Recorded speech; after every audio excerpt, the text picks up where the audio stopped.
intricate part of the ministry, and it's just amazing to have her again a part of the stream today. And we're going to get right into it. Today we're going to be dealing with a topic that I think is really defining for the moment that we're in society. And the basic thing is, what are you willing to sacrifice? And so at this point, we're going to be dealing with. I think your phone's talking. What a dummy. One of these days, I'm going to get smart, y'all. Don't worry about it. It's in the making. So I answered the phone by mistake, and somebody was talking on the other end. But we're going to be dealing with Genesis 29, roughly verses 15 through 30, but we may give a little bit more context just to kind of unpack the theme. And so to start, we're dealing with how Isaac sent Jacob out to go and then find a wife and be married. And so part of the context is Esau had already married, and he married a Canaanite woman, which was not the necessary method he should have chosen, but he did so. And so Isaac charged Jacob to go out and then marry a woman from the house of Bethuel, and the family line of Laban. That was part of his mother's line. And so that was in the house. I mean, that was in the area that God had given Abraham to inhabit. And he charged him and blessed him when he sent him out, to say that he wanted him to go to that area, be fruitful and multiplied, and set his foundation in the area of his people. You see this theme quite often in the land of Israel. And they did that to kind of keep the genealogies pure, to the purest they could, because what they wanted to do is not marry unbelievers. They wanted to kind of keep Israel pure to the point where they would then adhere to their God. They didn't want them to be tainted by the gods of the Canaanites and the pagans. So that's why he charged him to go to his family's house to then be married. And then that would set his family line on a trajectory of doing better and prospering within the Lord. So just going to start reading this, and I'm going to start in 15. So like I said, part of that background context is he sent him out already. So now he's arrived in that land, and he rolls up to Laban's well. And this is where the story starts from there. And it says, and so what happened was, so let me start with verse 9. It says, while he was still speaking with them, Rachel arrived. And he was basically speaking to Laban's servants that were already at the well. And so he says, while he was still speaking with them, Rachel arrived with her father's sheep, for she was tending them. When Jacob saw Rachel, the daughter of his uncle Laban, and the sheep of his uncle Laban, he went over and rolled the stone away from the mouth of the well and watered the sheep of his uncle Laban. Then Jacob kissed Rachel and began to weep loudly. When Jacob explained to Rachel that he was a relative of her father and the son of Rebekah, she ran and told her father. Then Laban heard this news about Jacob, his sister's son, and rushed out to meet him. He embraced him and kissed him and brought him into his house. Jacob told Laban how he was related to him. Then Laban said to him, "You are indeed my own flesh and blood." So Jacob stayed with Laban for 1 month. Then Laban said to Jacob, "Should you work for me for nothing because you are my relative? Tell me what your wages should be." Now Laban had 2 daughters. The older was named Leah, and the younger one Rachel. Leah's eyes were tender, but Rachel had a lovely figure and beautiful appearance. Since Jacob had fallen in love with Rachel, he said, I'll serve you 7 years in exchange for your younger daughter, Rachel. Laban replied, I'd rather give her to you than any other man. Stay with me. So Jacob worked for 7 years to acquire Rachel. But they seemed like only a few days to him because his love for her was so great. Finally, Jacob said to Laban, give me my wife, for my time of service is up. And I went to sleep with her, and I want to sleep with her. So Laban invited all the people of that place and prepared a feast. In the evening, he brought his daughter Leah to Jacob, and he slept with her. Laban gave his female servant Zilpah to his daughter Leah to be her servant. In the morning, Jacob discovered it was Leah. So Jacob said to Laban, What in the world have you done to me? Did I work for you in exchange for Rachel? Why have you tricked me? It is not our custom here, Laban replied, to give the younger daughter in marriage before the firstborn. Complete my older daughter's bridal week, then we will give you the younger one too, in exchange for 7 more years of work. Jacob did as Laban said. When Jacob completed Leah's bridal week, Laban gave him his daughter Rachel to be his wife. Laban gave his female servant to Jacob and his servant. Jacob slept with Rachel as well. He also loved Rachel more than Leah. Then he worked for 7 more years. So what I want to unpack in this topic is, what are you willing to sacrifice for the thing you desire the most? Did Kyle put you up to this? Because you said I've been drinking too much Dunkin' coffee and I need to sacrifice how many times a day I go to Dunkin'. Okay, let's make a deal. If he sacrifices Cane's, then you can sacrifice that, yes. Right? Yes. So you got some pushback on me. I'm gonna help you out, sis. Don't worry about it. I got your back. Thank you. But so it is about this story, but it's more about what are we willing to sacrifice for what we really want in life. The wife you want, the husband you want, the job you want, even the family setting. Some people are willing to give up financial gain for the sake of, I just want my family to be comfortable. Right. I want us to be close. I want us to be well defined. I want us to understand that this family is precedent above anything and above anything else. Right. So we might make decisions to not go do X, Y, or Z to move up the ladder because why? Because maybe it'll hurt the family as a unit. So you might sacrifice that thing for the greater good. Yeah, exactly. I mean, I feel like every parent can relate to that and sacrifice for their kids because, while we're working, a lot of us 8 to 5, 8 to 6, we're dropping our kids off at school in the morning.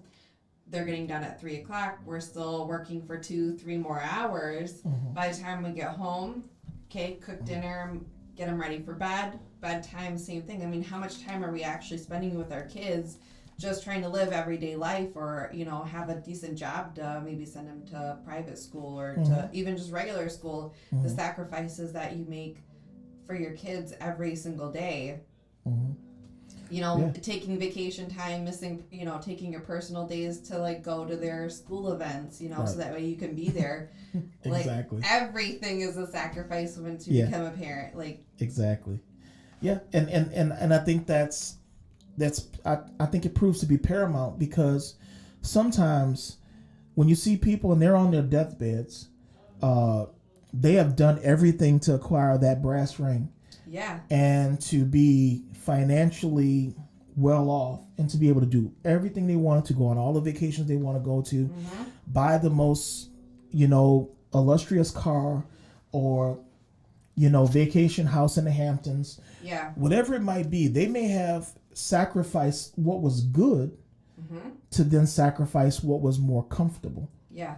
Right. Working at a bank, I see, we have customers that come in and they work their whole lives and now they have all this retirement that they earned while working. And a lot of times they're like, I don't even know what to do with all this money. Like, Mm-hmm. I don't even know what to do. Or they're like too old, or they don't like, want to travel, or they wanted to experience. They don't get to go and do the things that they maybe would have when they were younger, when they had their family. And now that they have the money to do it, because now they're retired, they can't do some of those things. So it's like the sacrifice that they made giving up family time, and now that they, to put away money for when they retire, now they can't even do the things that they planned with that retirement money, because everybody's grown now. They don't need your help. They're they off doing their own families and have their own thing. It's sad. Right. And so and what we have to realize is sometimes we have made the lesser sacrifice, right? We have made decisions that as we look back on them being our older selves, we realize like, man, you know what? I did sacrifice for something, but it definitely wasn't the better of the both two things I could have sacrificed for. Right. And so I think what the Lord teaches us through these things, and even our failures, that, we sometimes make error in judgment. And it's not for us then to wallow. And I know many of us can get into that because we say, oh man, if I'd have just done this at 18. Right. Just done this at 25. Just done this at 35. Just done this at 40. And things would have worked out so much better. But I think what the Lord causes us to do or wants us to do is to realize that we've made the mistakes, but then try to work hard to then make better decisions. Right. Is sacrificing your whole entire, life and your family life worth it in the end when you get to retirement and you can't enjoy some of the things that you wanted to, but is the sacrifice, even though I don't want to get up and go to church on Sunday, getting out of bed anyways, taking my family to church, is that worth the sacrifice? And seeing that in the long run, that my kids are going to church now on their own and I don't have to force them, or, they want to go to church, they're excited to go to church. Those sacrifices are worth it. Yep. And that's exactly it. And I think even in this situation, you look at the situation. If Jacob had never seen Rachel, he would have been perfectly happy with Leah. Yeah. So that's true. It doesn't say that Leah was, she's this hideous troll. Right. It says Leah's eyes were very attractive somehow. Now, but it just says that his heart was for Rachel. So in essence, and see, this is what sometimes I don't think we really fully understand all the way, is that the enemy would love us to settle for something versus us trying to reach the goal that has been set. Right. So when his father sent him out to prosper, to be well, to grow a family and to not only grow that family, but grow that family in the land that he was destined to prosper in. Right. The land had been given to Abraham and his descendants. And he is a descendant of Abraham. So now when I go to that land, now I might have a well that, say, produces adequate water. But what if God has led me to another well that produces an abundance of water? Yeah. So now I not only have enough water to sustain me, but I have enough water to sell to then be self-sustainable. Yeah. Right? So Leah would have been enough to take care of what needed to be taken care of. Right. Rachel represented the abundance, because that's not only what he wanted, what he needed, but also what he desired. Yeah. So now there's a value add to this thing. And so and what it did was Laban's trickery caused a poor dynamic within the family, because if you look at it down the road, it put the sisters at odds. Right. Because you think about it, two sisters marry the same guy. Yeah, and he obviously, we're girls, we pick up on, there's obviously he loves you more than me. He loves you more. Yeah, what's wrong with me? And her self-esteem is probably it had to be low. and so what we find is Laban set his daughters up for failure. Yeah. And so sometimes, and that's the other dynamic, sometimes and not striving for that thing that God has said we should strive for. We're striving for the things that we think is okay. Well, that's good enough. Yeah, I'd be happy with that. You know, I'm happy with just going to church. I'm happy with just, speaking in tongues. I'm happy with just getting some words of prophecy. Right. No, like, there's so much more, but if you want more, it requires more sacrifice. Right. And yeah, it's a great example to not just settle for the little things. And so sometimes we settle for good enough. Yeah. And I think that God showed you guys this something recently, and I think really it blessed me to see it, because what I saw was God had taken you both through a transition of saying, well, you know what, we're just kind of going through the motions with this. Yeah. This whole worship thing is way deeper than we're affording it to be. So we have people looking in on this recording. Sean, oh geez. Dennis the Menace, grown up. But see, the thing is, what God was showing you is that we have settled for the surface level worship. There's a deeper level that God was saying that he required of you both. Right. And sometimes we have to realize too that God requires a deeper level from some people that he doesn't require from others. Because sometimes our potential for deeper worship is higher. So he may cause me to say, well, Henry, that's not good enough. And I'm saying, well, I'm doing everything everybody else doing. Yeah. Why are you picking on me? Right. But as she said, well, no, I have set apart this deeper level for you. Yeah. And that is your goal. Your goal is not what Kyle does, what Rebecca does, what Preston does. Yeah. Or anybody else does. Your goal is the goal that I have set before you. Yeah. Is that your happiness is being at the same level as everybody else? Or do you want to go higher? Do you want that deeper relationship? Or do you want to just because surface level? What if God called you to be a leader? Right. Then your lot is different from the guy that just can come to church and be happy and be saved and be wonderful in the Lord in that context. Right. But God has said, I want your relationship to be on this other level. Because now you're not just going to be sitting in a pew and soaking in, but you're going to be pushing out. You're going to be delivering.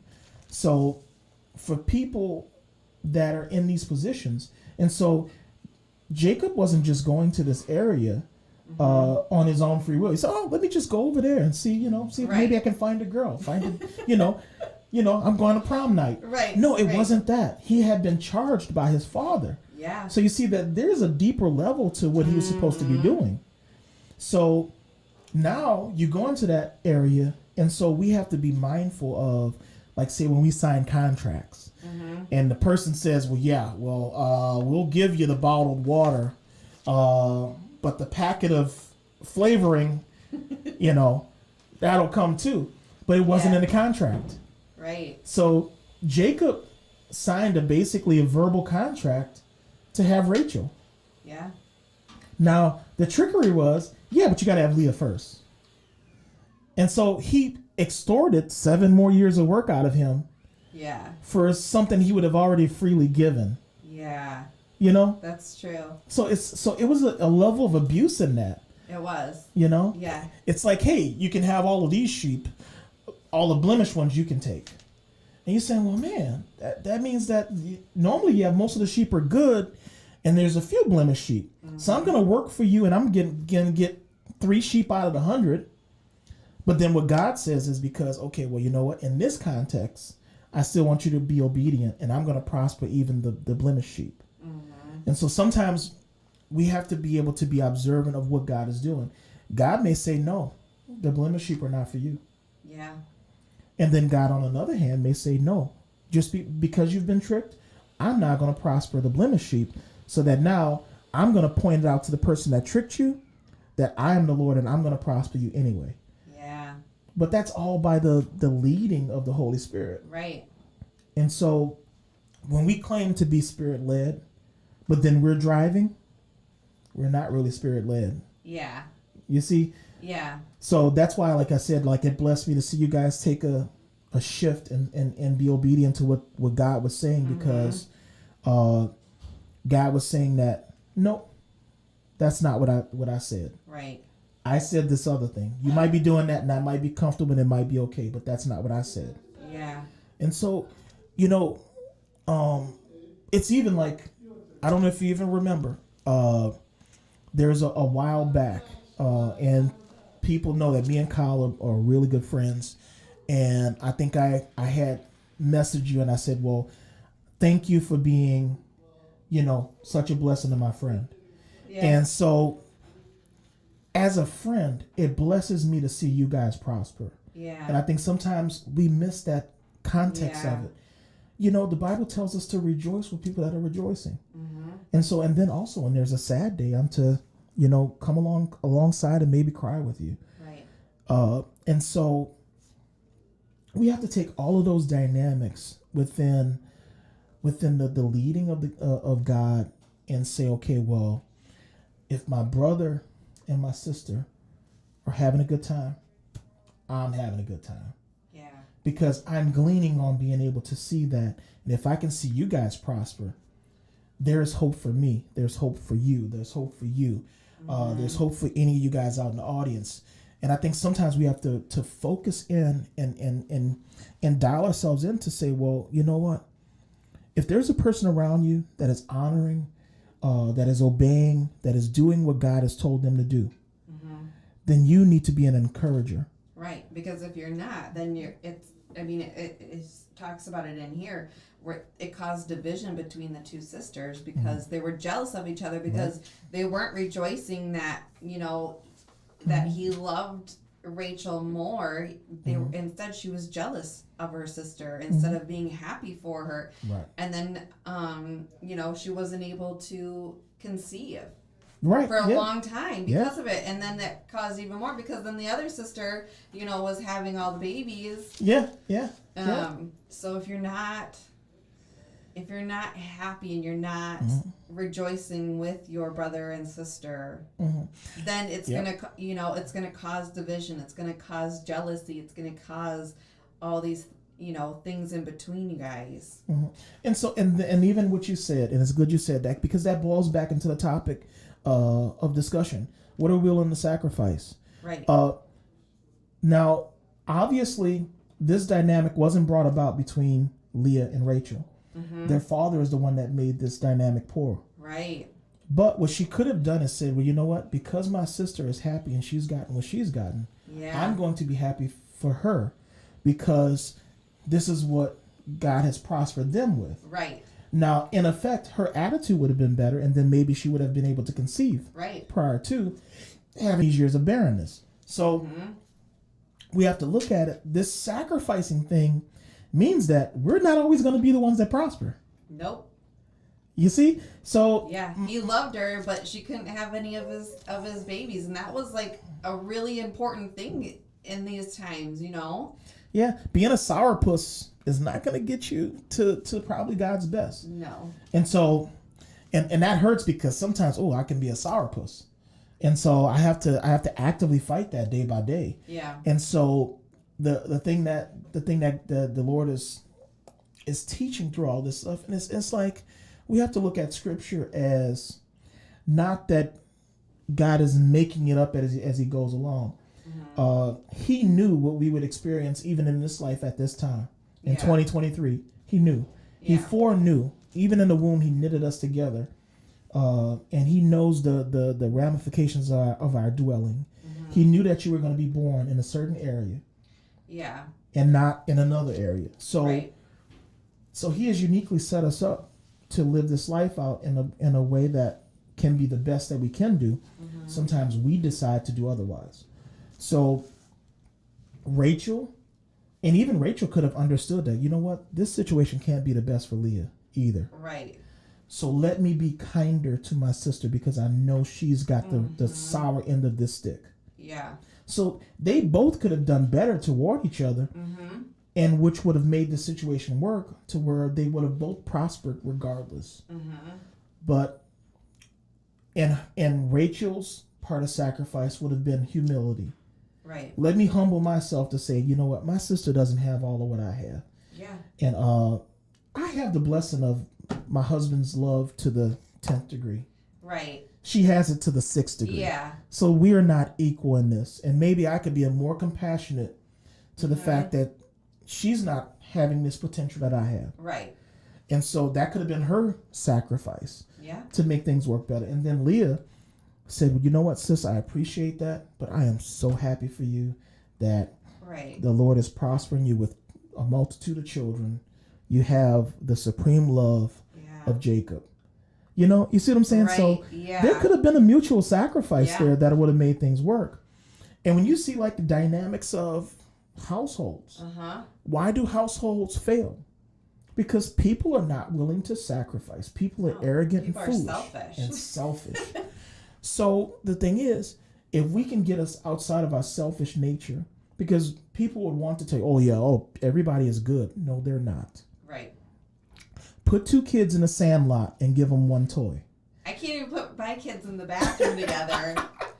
Preston was trying to water his hair down because it was sticking up like alfalfa, and Harmony's brushing her teeth, and I couldn't even stick them in the bathroom together to get that accomplished. And they're fighting, and it's just like, can't you just get along? Right, and then the sacrifice is, hey, Sacrifice you use the water for 2 seconds. Yeah. Sacrifice the sink area. Yeah, exactly. You can brush your teeth behind him. Exactly. And then spit when he moves away. Like, this isn't difficult, guys. Like, let's work together. If it was 2 boys, it would have been one would have had the water in his mouth and he was spitting the brother's hair. Yeah, let me get that for you. You missed the spot.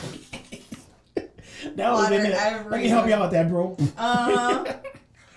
But, you know, exactly. And so I think these dynamics cause us to think a little bit deeper about even some things that are surface level. Right. When we read this, we're just like, oh, maybe it's just, you know, God is just showing us that people can be jealous or, Yeah. But what about if there's a deeper meaning to it?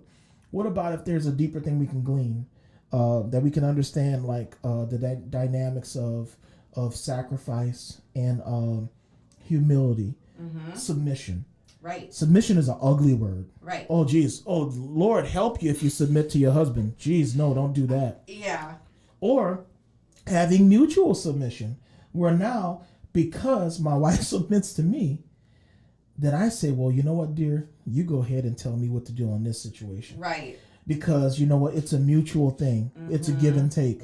And so, you know what? Right. I sure love Buffalo Wild Wings, but because, you know what? This is your day.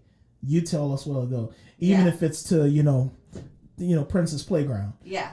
You know, I sacrifice that. More than just one day on Mother's Day and Father's Day. Right. And so I think it's the deeper thing is, are we willing to sacrifice watching the Hallmark Channel today so that I have the rest of the week of peace?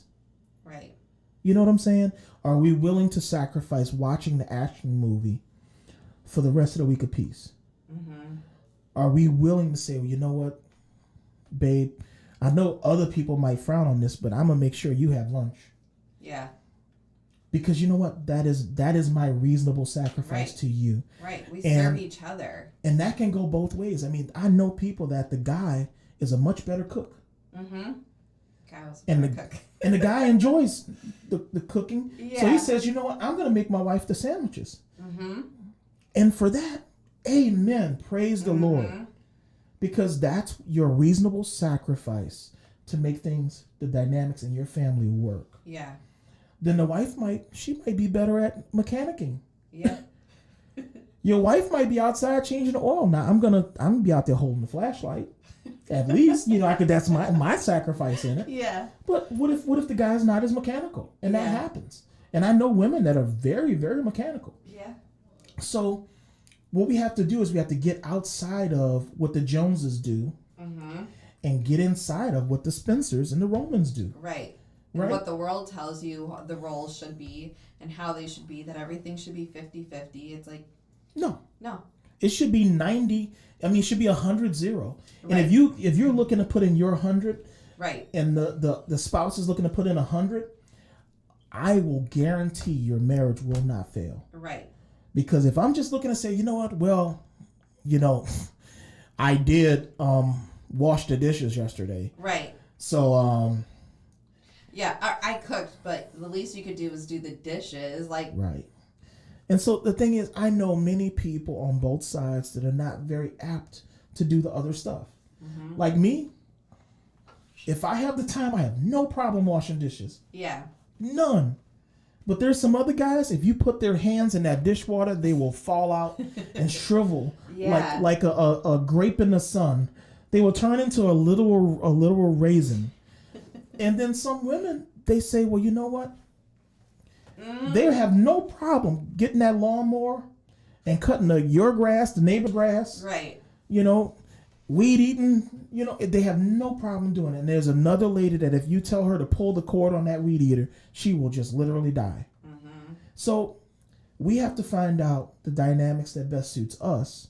What are the sacrifices we're willing to make outside the norm? Right. Watching the Lifetime, watching the action movie. What can we do to make our reasonable sacrifice to our families, which also I think we don't realize that it impacts society. Yeah. The problem with society is not society, it's the church. Because we're not doing what we should be doing, we have no influence in society. Yeah. We have abrogated our influence to TikTok. Right. We have abrogated that influence to Facebook. We have abrogated that influence to some other thing that is not godly. And then we say, well, why are so many kids going in these ungodly directions? Well, why are y'all not honoring what God has said? Right. And so quite often when I look at it now, and I have to eat humble pie all the time, I have to look at my kids and say, I wish you would have did this other thing. Yeah. But then I have to go look in the mirror and say, man, I wish I would have had done this 10 years ago and not chased this thing. I wish my oldest son, that I wished I hadn't chased sport. And then maybe if I'd have chased sport a little bit less, I would have had a little bit more time to spend. Right. And so now that I know that, now the onus is on us is what do we do? Right. So now that Rachel... You can't take those sacrifices back. You can't. And that's the unfortunate thing is God will restore the years that the cankerworm has eaten, but we have to work to put ourselves in position for that to happen. Right. Sometimes we just want God to fix it all. Just Jesus, you go ahead and fix it. And we want to sing our thing. All things are possible. Yeah, it is. Yeah. But do we not have a stake in being obedient to what God has said? Right.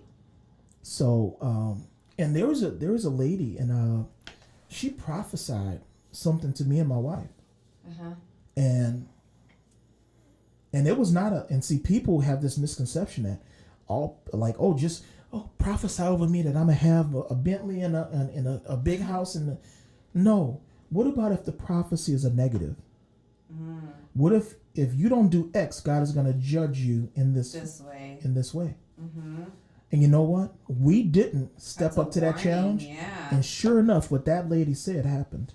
Wow. And so for me, it's like now I'm very, very, I'm tiptoeish around that kind of stuff, because if that is said, then even if I'm like, I don't know, maybe this lady a crackpot, maybe she's just talking out the side of her head, but I am to evaluate that thing.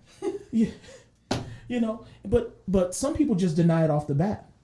But I think what God calls us to do is to evaluate. Yeah. To say, well, what if she's right? What if he's right? Right. What if all of them are right and I'm wrong? Yeah. Now, what is God telling me to do? Now, sometimes people refuse to make even the small sacrifice because it'd be a slight inconvenience to them. You know, maybe go and chase the bag. Maybe that's not what you should be doing. Maybe you should be chasing half the bag, getting enough to be sustainable so that then everything else can work.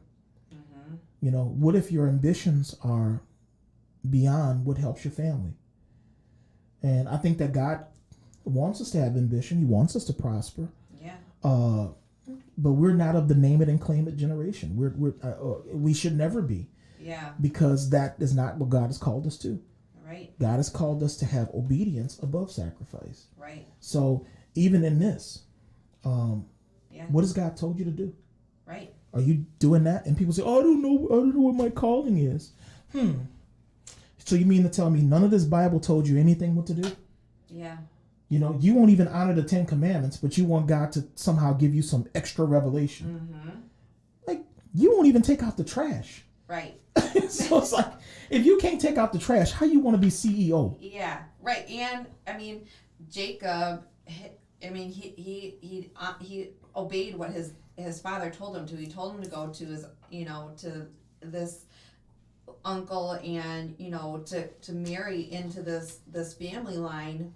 And he sacrificed for the 7 years, and he was obedient. He did what he was supposed to do. He listened to his father, and even after he was tricked, like, he didn't even, like, I would have been furious, and I would have been like he was just like, how dare you trick me? And okay, and what? Like, and then he had to work for another 7 years. I know if I were mad at my work, like, I don't do things to my full capacity after I've been wronged. Yeah, after you've been tricked, After you've been tricked, and I'm going to give you the bare minimum. Right.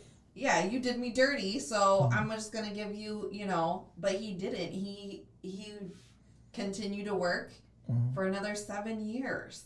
Right. So even after he was obedient and did his part, he didn't get what he wanted. Yep. It was delayed. Right. And he had another 7 years put onto him. Right. And you see in this, even though the joy of having this dynamic was delayed, you look at it, there was also chaos involved in that, because if Laban had just given him what he had worked for in the very beginning, there's no confrontation between Leah and Rachel. Right. There's no dynamic of confrontation in his house. Yeah. So now his house runs smoother. Everybody's happy. Right. Because I love Rachel to death. Yeah. She loves me. We have kids. We're prospering. We're doing well. But because of this trickery, now we have a problem associated with this supposed to be blessing. Right. So I think sometimes we don't realize, like, even the Bible talks about doing our work as we're doing it unto the Lord, right? Right. So it means that I don't have to be happy when I show up on Monday. And through sacrifice, it's not always going to be pretty. It's not always, you're not always going to get what you want.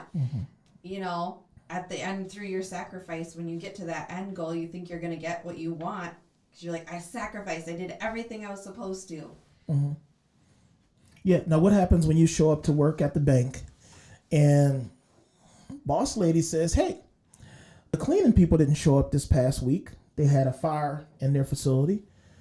Can you go clean the toilets? You ain't going to be too happy about that. No. Because you know what? No, that's not my job. I'm not the toilet cleaner here. Yeah. I'm not the janitor. Right. You don't pay me enough for that. But what about our obedience? Right. I think God will bless our obedience. Even if we feel like maybe we were slighted, maybe we weren't handled properly. Maybe it was somebody else's turn to go do the toilets. Right. And, maybe because the cleaning people had this catastrophic thing that happened, they won't be here for a week. So as a crew, we've decided it's 7 of us. We're going to each take a day. Right. And then everything's supposed to work out. But then on a particular person's day, and people do it. Yeah. I'm sick. Oh, my back. Right. Girl, my back is hurting. And you know when I go home, Charlie going to want me to make this dinner. And then my back is hurting. I ain't going to be able to make the dinner. Yeah. So now they're going to slick you because now Rebecca has to go do it twice in this week. And so, but at the end of the day, if we're doing our work as it is unto the Lord, it doesn't mean we can't say, because Jacob did tell Laban, say, hey, you tricked me. Yeah. But what did he do? He obeyed and still did, because he wanted the blessing of having Rachel as a wife. So he doubled down on his sacrifice. He doubled down on his obedience. Right. Are we willing to double down? Right. How bad do you want it? How bad are you willing to make the extra sacrifices? I mean, 14 years, that's a long time. Yeah. I mean, a few months to me is like forever. Yeah. 14 years. Yeah, exactly. And it's like, sometimes I look at it, and I'm like, Lord, Like, I feel like I'm thinking to myself like Paul, like, I don't want to hear that my grace is sufficient for you again, Lord. I've been asking Right. you to fix this thing for years now, Yeah. and I'm still in it. And so the thing is, sometimes we're going to hear yet again, my grace is sufficient for you, and I still want you to go do your work. I still want you to show up on Monday. Yeah. And I still want you to do your job to the best of your ability with a smile on your face. Right. That's tough. Ouch. That would That- hurt. Oh man, it hurts so bad. I mean, you feel like you're being speared in the side, but Yeah. and believe me, I holistically believe that God's grace is sufficient for us, and even sometimes when we disobey, sometimes when we just say, you know what, today, Lord, I'm not cleaning that toilet. Right. And I think sometimes we can't even have grace even when we're being pig-headed. And so some people would want to tell you that the only way God loves you is if that you check every box and cross every T, and that is not the case. Right. Otherwise, the Lord would not have talked to the woman at the well so gently. He charged her and said, hey, this is what it is. But when you look at the way he talked to her like she had dignity. And so I believe that sometimes people dismiss the fact that when you really honor Christ, even the dynamics of how you treat people is different.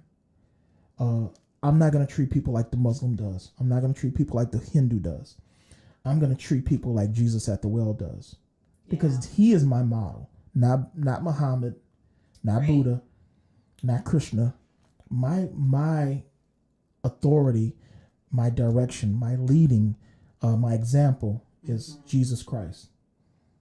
Period. Full stop. Yeah. And so if I can gravitate to what he would do, and like people love to say, oh, what would Jesus do? Well, not what you doing. Not what you doing. So it just is that thing. And that's the dynamic that if we can grab a hold to that, along with doing the sacrificial things for our own well-being as well as people around us, and doing those things with the level of, if we're wronged, we can say, hey, you wronged me. Yeah. Why is this the way it is? But at the end of the day, what if it's out of my control to change it? Yeah. Then I have to resort to just being obedient, because I have to understand that even if I do the best job for all the wrong reasons, I'm getting my reward here on earth, and I won't get it in heaven, where it's going to be much more multiplied and abundant. Right. So if I can make these sacrifices here, so I can only imagine the levels of what Paul has in heaven, what Peter gosh, has in yeah. heaven, what the rest of the disciples have, Yeah. because they paid the ultimate price. Right. And like the disciples, I think that Rachel was Jesus.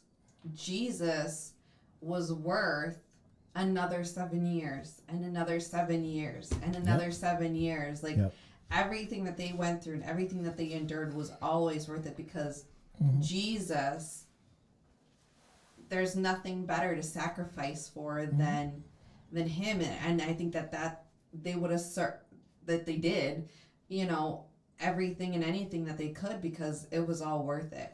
Always. Every time, Yep. And I think that is an amazing point, because we can look at that of Rachel being a representation of Jesus in our lives. Are we willing to sacrifice the extra 7 years to have him, right? to have his presence? And I can honestly sit here and say that many times I have negated to really give Jesus that level of sacrifice. And it was really back, just woe is me. Right. We take it for granted. We become selfish. We become jealous of other people. We take our eyes off of what we're sacrificing for. Yeah. And we want to be quick to say, oh yeah, Jesus, like Peter, I'll follow you to the death, like me and Kyle talked about, right? Recently. Yeah. Or, oh yeah, I'll step out the boat. Right. But then when the waves and the wind get a hold of our emotions, now we take our eyes off and we start to sink. Now we screaming, Jesus, take the wheel. It's like, right. Yeah, it's like I have this saying: you're screaming to have Jesus take the wheel, but you're purposely trying to wreck the car. Yeah. You can't do both of those things at the same time. So if I'm screaming for Jesus take the wheel, I am then turning it over, like, do whatever you need to do to get me out of this wreck. But how many times we want Jesus just to be a blank ticket to fix it, a blank check to fix it right now, and then right soon as that thing is over, we're gonna grab that wheel and start driving again. Right. We're gonna say, "Oh, Jesus, you go back to the back seat, get in the trunk. Yeah. I got this." And Jesus is like, "Well, you couldn't even get yourself out of the parking spot." so how are you incapable of doing this mighty thing? And so I look at it and I once again draw it back to the fact that what I try to do as a practice before people is to try to rejoice with them when they're having a good day. Because how many of us have lamented and been upset because people didn't rejoice with us? Right. Say you get promoted, and then the friend you talk to all the time at work, she's salty. Yeah. Well, I didn't get promoted. How you get a raise? I didn't get a raise. Right. I've been here 2 days longer than you've been. But what if you came into work and you put every effort into doing your job the right way every single day you came in, and then somehow God rewarded you for that? So now I'm going to just be salty forever because somehow the Lord blessed you. Right. The Lord blessed Preston. I'm like, well, he's not even 15. Yeah. I've been doing this for 40 something years. Right. It's like, who cares? Yeah. But if I can rejoice for Preston, yeah. then what happens if Preston becomes CEO and then now he can give me a, but because I'm all mad at him. Right. Now Preston might look me over. Right. And sometimes we don't realize we're diminishing our blessing. So the unruly wife, she diminishes her blessing because God has put us in position and put us in order. And the guy that kicks the wife in the backside, he's diminished his blessing. Yeah. So even in those dynamics, the friends, if I'm salty because my friend got a new vehicle and I didn't, and I gotta walk to work. My car broke down again. So now I'm gonna be mad at him, but God has blessed him. God has blessed her. So you know what? If I can rejoice, what about if he give me the car that he don't need anymore? Right. You see? Yeah. So sometimes our own selfishness can cause us to negate blessing. Yeah. And that's why for me, I try to make it a point to be happy when other people progress. Because if the Lord did it for you, then that means that he's able. Right. Even if it's not today, he's able to do it for me. Right. And you don't know what that other person sacrificed or what they went through to get that blessing. Yep. You're only seeing half of it. You're not seeing the whole picture of what they had to sacrifice just to get that blessing. Each person sacrifices. Who are we to judge if they deserved it or not? That's not our decision to make. Yeah. And so the Lord says he if I'm not getting it right, he gives rain to the just and the unjust, right? So the rain falls on both. Yeah. And he decides. Yeah. So what if I'm doing everything right and my crop fails? My neighbor over there, he don't even water his crop, and it's just he got vegetables everywhere. It's hard. It's hard to look across the fence. It's hard. Yeah.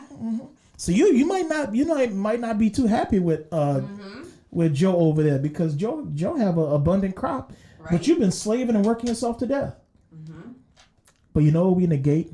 Now if I look at him goofy eyed over the fence all the time, what happens if Joe says, "Hey man, you know what? I saw you didn't have a great time this year, and I know you've been working. Yeah. And you know what? We anticipated making a ton of fruit. We have 2 tons. We have more than we can even sell. Right. To be honest, if I sell it, I have so much that I got to sell it at a cheaper price. So it actually behooves me to give you some. But what happens if I negate that because I've been so mean to Joe? Right. Yeah. So you miss out on there's your blessing. levels. Yeah. And I mean, and so many times, like everybody looks at people who have, has money. Oh, they're famous or they're this. They have all the money in the world, but you don't know the sacrifices that they went through before they earned all that money. You just see them. Mm-hmm. They got all this money. They're living their best life, and they don't even have to hardly work. Actors and actresses. We don't see how much time that they have to, put in memorizing scripts and, going through acting classes and these diets and workouts that they have to go through just for this one specific role. We just see the movie. Yeah. And we're like, wow, it must be so great to just, I could have did that. read a few lines and do some parts, and we don't see the sacrifice behind the movie and all the retakes and the long hours that they put. We get to go sit at a movie and enjoy the movie. Mm-hmm. And like when a guy has to gain 100 pounds to meet a role, a lady has to lose 100 pounds to meet the other role. The time that they're away from their family when they're filming and stuff. And you can't even get me to walk away from a Krispy Kreme donut. Right. And then I'm supposed to be judging them. Right. And so, but the other thing too is we also sometimes we see people that have blessing, and we don't realize that sometimes they're miserable. Yeah, exactly. So it goes back to what we had talked about previously, saying that sometimes we give up trying to get the bag. Yeah. Because the bag isn't what's going to bless us. Right. So maybe we need to be dialing in for half of that because we have peace. Right. The making the sandwich, the sacrificing this, because now we have peace in the home versus we have everything we want, but we're still angry. Right. So how many stars you've seen commit suicide? Yeah, exactly. They have everything in the world. Yeah. Like you look at like the life of Robin Williams. Yeah. Extremely successful, talented, gifted guy, could make you laugh all day long. That guy committed suicide. He strangled himself with a belt. Yeah. I mean, so he even went out in a way that was even more harsh than if you just wanted to go, you just do it quick. I believe he suffered a little bit as he went. Yeah. So, and this guy seemingly had it all, but maybe not. Maybe he didn't have peace. Right. And so sometimes I think if we sacrifice and we're willing to sacrifice deeply and especially mutually. So it's one thing to sacrifice on your own, but I will tell you, sacrifice is so much less of a burden if we're sacrificing together. Right. So this Friday night, we could be doing other stuff. Yeah. Yeah. It's a sacrifice to come here together to do something that we don't get paid for. We're actually giving to produce this content. Right. So it's not, we don't have this sponsorship with Nike. Yeah. And we just doing this because we come in here and you know what? Friday, we going to, we doing this Friday, but next Friday we getting paid. Yeah. No, next Friday we're giving. You know what I'm saying? We're giving to produce this content. So it is our worthy, our reasonable sacrifice unto the Lord to do what he has called us to do. Right. And so that's why we're here on a Friday night. Right. And you're not doing things that you would normally be doing or need to do. I and also Preston. Yeah. And when Kyle is running the show, when Kyle is here, the times that he's doing things behind the scenes that we might come up here on Friday and produce something, but there's a lot of background work. Creating a website. Yeah. Working on app. Doing all this other stuff that's in the background. Right. We don't see that sacrifice. No. I just come in and click a few buttons. He's got it all ready. Right. And so what we all do is we sacrifice to the level that God gave us instruction to do so. So there may be other levels that we're going to attain that somebody else in the group is not going to be able to. Right. So one God may call one of us to be a supreme evangelist, one to be a teacher, one to be a pastor, one to be on the video side of things, video audio, one to be able to be prospered and blessed to then give more. We just have to be obedient to the lane that God gives us so that then we can sacrifice for team. Right. And so the one thing I've always enjoyed is being part of a team because you get to see those moments where your teammate gets it. You get to see them light up and say, you know what, man, you saw how far I hit that ball? Yeah. Like, I hit it on top of their house. Right. You know, it's like, Yeah. and you're like, you high five, I'm like, yeah, you know. Yeah. But you know what? And the thing is, because Preston hit the ball on the top of the house, we won. Mm-hmm. As a team, we won. But it was based off those individual efforts being put together for a common goal. And sometimes I think that we don't understand that our personal sacrifices in those little things causes the team to win. Yeah. So if we on Team Jesus, then how can we be on that if we're putting our foot on somebody else's neck or being jealous because somebody else got blessed? Yeah. And I think that through sacrifice, it's also a test to see how far, we'll go. Abraham and Isaac, you guys talked about that a few weeks ago too. He was willing to sacrifice his son for God. He knew that he was going to provide. Yep. Jacob was willing to sacrifice another 7 years for Rachel. The disciples were beat and flogged and they came out of the jails rejoicing and and it's like that just like blows my mind that their sacrifice of not being with their family, that they left and just to tell other people about God. And it wasn't pleasant for them to leave their families and leave, the people that they knew or the country that they, were raised in. They left all that for Jesus and they were happy about it. The comforts that they had, Yeah. And the things that first were sent them normal. out, he told them, don't bring food, you don't bring clothes, you don't bring, you just go. And they were like, wait, what? Yeah. And you know what, and that ties things together is the Lord sometimes doesn't give us all of the picture. The Lord sometimes just gives us a direction to go. Right. If my dad would have told me, let's go up on this mountain and we're going to sacrifice the Lord, and he ain't got a sheep, Pops, I'm probably stronger than you at this point. Yeah. You're going to be the sacrifice. There will be a sacrifice, and it's going to be you. Yeah. You've already lived a while, so it's my turn. Yeah. So, servants, I'll be back. He won't. But that's the thing. And so it's like, you even look at that. The son obeyed. Yeah. Even if he knew he was going to become the sacrifice, because let me tell you that when he tied that boy up, I just don't believe that it was because he just overpowered him and tied him up. Yeah, I don't believe he just was like, oh, I'll lay down right here. Sure, Dad. Yeah, it wasn't that he strangled him and tied him up in a knot and then ran the rope around his hands and then ran the rope around his feet. I just don't see that happening. Right. I see that when he was bound, I see that boy said, well. Yeah.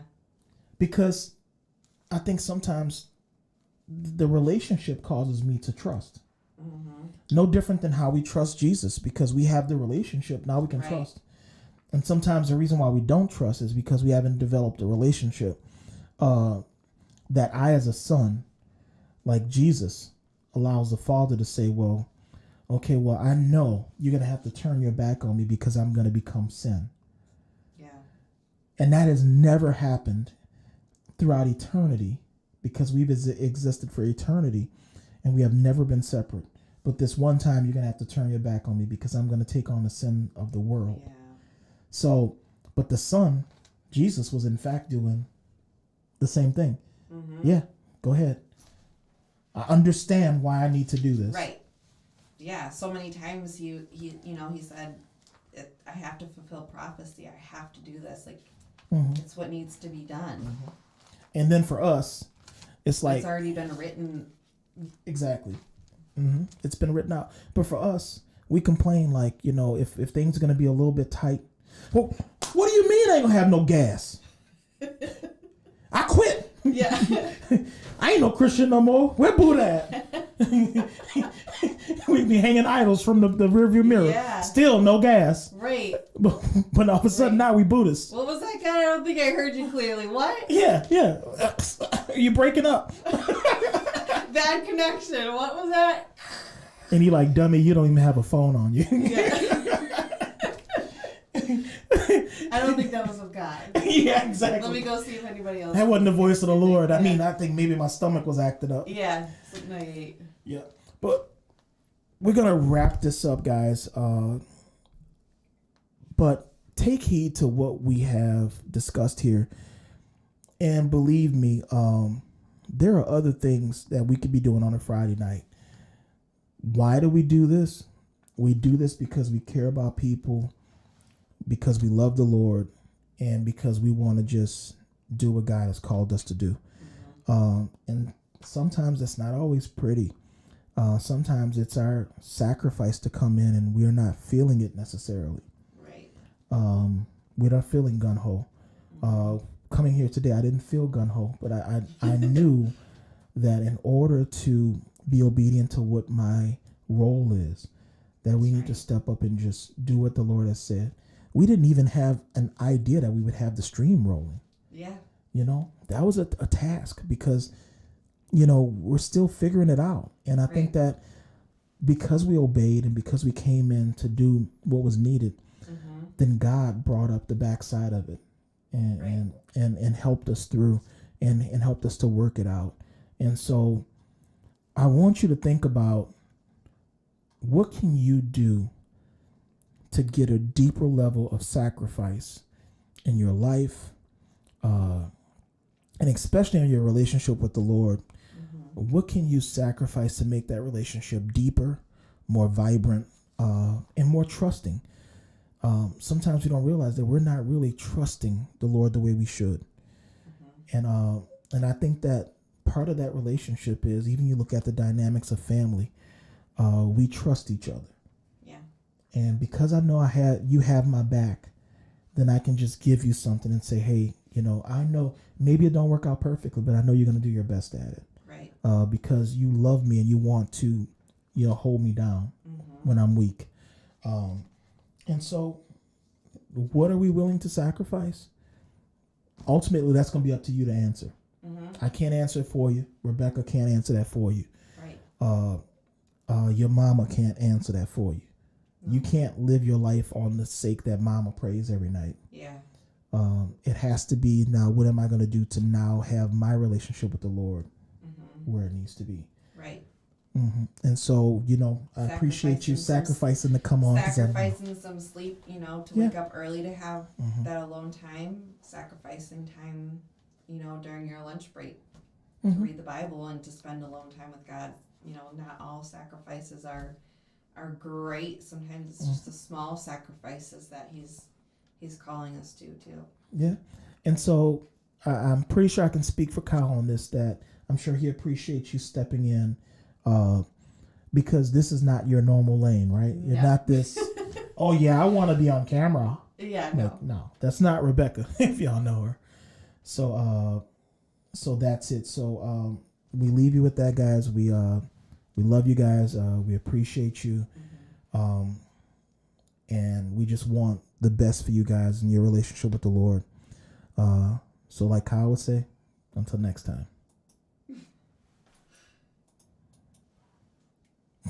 He's clicking. You only click one time.